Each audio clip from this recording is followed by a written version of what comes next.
श्रीमद् भागवत की कथा भक्ति की कथा है। श्रीमद् भागवत की कथा भाव की कथा है। श्रीमद् भागवत की कथा भक्तों की कथा है। श्रीमद् भागवत की कथा भगवान की कथा है।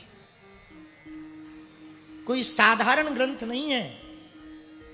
केवल साप्ताहिक श्रीमद् भागवत कथा का श्रवण करने वाला कोई भगत बिल्कुल नियम के साथ 7 दिन की कथा को सुन ले, ठाकुर जी की प्रत्यक्ष कृपा का अनुभव वो पंडाल के मध्य में ही कर पाएगा। हाँ, बाद की नहीं। देखो, हमारा एक सिद्धांत रहता है, हम इस बात के बिल्कुल भी पक्ष में नहीं है कि मरने के बाद स्वर्ग मिलेगा। मिलेगा नहीं मिलेगा भगवान जाने। जितने मरे सबके कार्डों में स्वर्गवासी लिखा गया। हमारे बगल में एक मडरी कतली मरा था, उनके भी लड़कों ने स्वर्गवासी लिखा। उस दिन से हमें स्वर्ग से भरोसे ही उठ गए। हम कि जब जे स्वर्ग जा सकते हैं तो अपन क्या करेंगे उधर। ऐसे लोग जा रहे थे, हो गया कल्याण। हमारा मानना है मरने के बाद स्वर्ग मिले, ऐसी भक्ति मत करना जीते जी स्वर्ग जीवन बन जाए, ऐसी भक्ति का आधार पकड़ना। मरने के बाद किस किस को स्वर्ग मिला पता नहीं है, पर यदि तुम अपनी जिंदगी को जीते जी स्वर्ग ना बना पाए तो ना तो तुम्हारी भक्ति ठीक ठाक थी, ना जिंदगी ठीक ठाक थी। इसलिए परसों हमने अपने उद्बोधन में बागेश्वर धाम पर कहा, मेरे पागलों, तुम जिंदगी किसी को रिझाने के लिए मत जियो, दुनिया को अपना बनाने के लिए मत जियो। ये दुनिया भूलती बहुत जल्दी है। जिन्हें तुम याद करवाना चाहते हो ये भगत सिंह को भूल गए। तुम किस खेत की मूली हो। इस दुनिया को याद कराने के लिए मत जियो।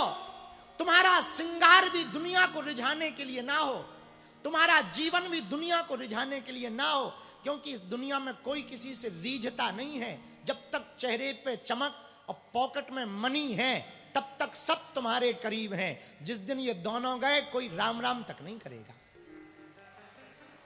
इसलिए मेरे पागलों, जिंदगी को जीना है, आनंद के लिए जियो, उत्साह के लिए जियो, प्रेम के लिए जियो, परमात्मा को पाने के लिए जियो, अपने लिए जियो।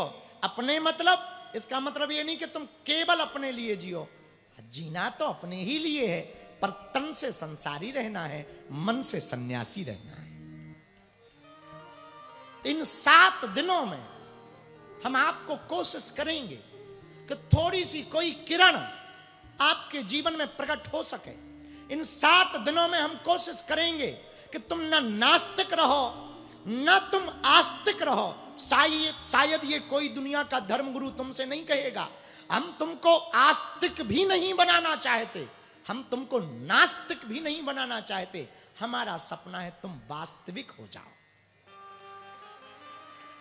आप वास्तविक हो जाओगे तो जीवन के मूल और महत्व को समझ पाओगे, जिंदगी जीने के रस को पा पाओगे। अभी तुम जी तो रहे हो पर किसी के हाथों के कंट्रोलर हो। किसी ने कह दिया तुम अच्छे हो तो मुस्कुरा देते, किसी ने कह दिया बड़ा भौंदू है सो तुम्हारा मुंह लटक जाता है। किसी ने कहा कि बड़ा बेहुदा है तो तुम चिढ़ जाते, किसी ने कहा बड़ा निकम्मा है तो तुम फड़फड़ा जाते।